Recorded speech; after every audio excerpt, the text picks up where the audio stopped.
Pedro Venceslau já está de volta comigo. Pedro, os partidos estão se organizando para lançar as suas plataformas, as suas campanhas, e o Partido dos Trabalhadores tem novidade. Exatamente, Thaís.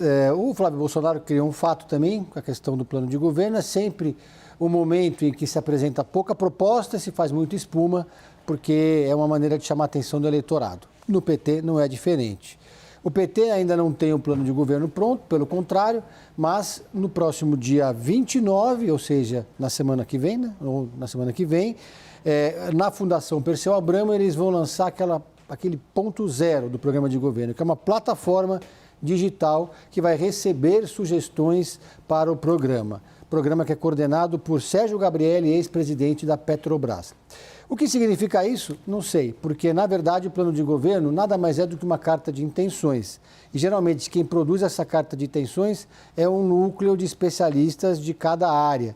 E essas propostas que vêm do público, geralmente, em outras eleições, pelo menos foi assim, é algo para inglês ver, né? Você manda a proposta lá, você entra no site, na plataforma digital, apresenta a sua proposta, alguém compila isso, pega um cômputo geral de ideias, mas na prática o programa de governo é algo que nem os dos especialistas é levado a sério. Mas o fato é que eles vão lançar na semana que vem. Flávio Bolsonaro também está fazendo bastante espuma em torno do programa de governo dele. Cada semana ele solta uma pílula nova, uma novidade nova em relação ao programa, em geral, para conseguir dizer que tem algo de concreto sendo produzido, né? Claro, porque ele não tinha pressa de ter uma agenda, né? Ele não estava jogando parado, como a gente costumava dizer aqui.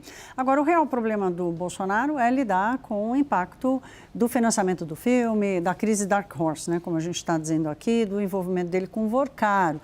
A gente está trazendo aqui o impacto nas intenções de votos, mas tem repercussão também no bolsonarismo raiz? Fissuras no bolsonarismo raiz. Existe um entorno ali do Flávio Bolsonaro, uma ala, eu diria, do bolsonarismo, que é aquela que acompanha o ex-presidente desde o primeiro momento, em 2018. Na verdade, desde o movimento pelo impeachment de Dilma Rousseff. São seguidores leais ao ex-presidente, mas com senso crítico. E essa ala do bolsonarismo não engoliu muito as explicações de Flávio Bolsonaro. Isso acabou gerando fissuras, acabou gerando críticas que foram rebatidas e isso se transformou num verdadeiro embate nas redes sociais. Vou citar aqui alguns exemplos. Rodrigo Constantino, que é um jornalista que mora nos Estados Unidos, ele desde o primeiro momento se mostrou um bolsonarista bastante contundente, mas ele nas redes sociais passou a questionar a versão do Flávio Bolsonaro. Ele disse, por exemplo, que está muito incomodado, muito desconfortável com essa tentativa de que o bolsonarismo aceite as reiteradas mudanças de versões de Flávio Bolsonaro sobre a questão da relação dele com o Vorcaro. Ele diz o seguinte: querem que a gente repita essa narrativa que o Flávio Bolsonaro deu depois de encontrar o Vorcaro já com a tornozeleira eletrônica. Disse ainda que estão tentando tratar o público como idiota, estão subestimando a inteligência do eleitorado de direita. E disse ainda que essa tentativa de mudar de assunto colocando o trailer teve um time perfeito, fez uma ironia. Janaína Pascoal, vereadora aqui de São Paulo, que foi cotada para ser a candidata a vice de Bolsonaro em 2018, só não foi porque ela não quis, realmente, ela entrou em algumas divergências ali. Ela disse o seguinte: Flávio Bolsonaro não vai ganhar a eleição, mas vai seguir atrapalhando quem poderia vencer. Disse ainda, precisamos de coragem para virar essa página, disse a Janaína Pascoal. O jornalista Luiz Lacombe, que também é bolsonarista, disse que reclamou dessa tentativa de fazer com que os jornalistas ligados ao bolsonarismo engavetem qualquer pré-pauta que seja minimamente crítica ou que tente olhar para o que está acontecendo com o filme Dark Horse. E aí tem um exemplo que eu acho ainda mais importante, que é o de Silas Malafaia. No primeiro momento, ele saiu em defesa de Jair Bolsonaro sem pestanejar. De Flávio Bolsonaro sem pestanejar. Mas depois da revelação da segunda visita, aquela visita da tornozeleira, ele disse o seguinte: a relação com os evangélicos pode esfriar se houver comprovação dessa relação com Jair Bolsonaro e também se forem revelados fatos novos. Então, existem Flávio Bolsonaro. De novo, eu corrigindo. O que eu falei? Jair Bolsonaro, exatamente. Então existe uma ala do bolsonarismo que está desconfortável e nas redes sociais, sempre que há uma crítica, eles respondem com muitas críticas mais duras. Então, é um diálogo difícil. Guardadas as devidas proporções, movimento MAGA nos Estados Unidos com Donald Trump.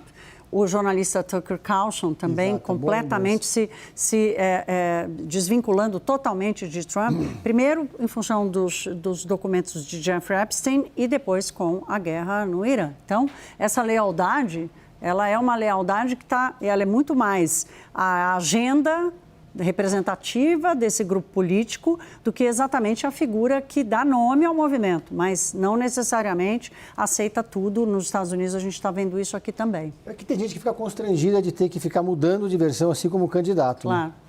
A gente volta a Brasília para ouvir da Edilene uma pauta, por exemplo, que é muito do bolsonarismo e Flávio Bolsonaro já defende, nesse debate eleitoral, que é a redução da maioridade penal. Edilene, nós já trouxemos recentemente esse debate aqui do risco que um debate tão complexo acabe virando uma coisa simplista em função dessa polarização política.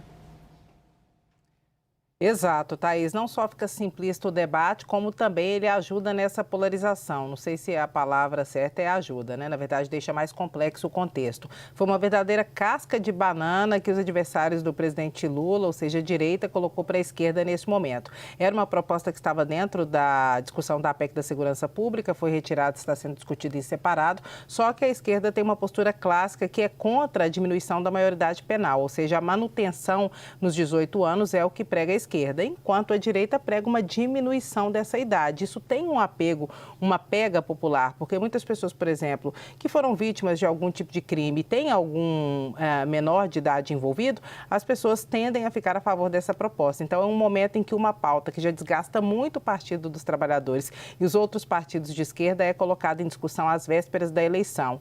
Isso já começa a pesar para a base do presidente Lula e pesar negativamente. Então, esse debate nesse momento da diminuição da maioridade penal também tem um impacto nas eleições e é um impacto negativo para o PT, porque o que se coloca é que afasta o Partido dos Trabalhadores de um debate seguro sobre a segurança pública, ou seja, coloca a direita em um foco mais positivo, digamos assim, do ponto de vista eleitoral. Então, de fato, esse é um debate que também vai ficar mais aquecido nas eleições e que é prejudicial para a base de Lula e benéfico para a base do ex-presidente Jair Bolsonaro.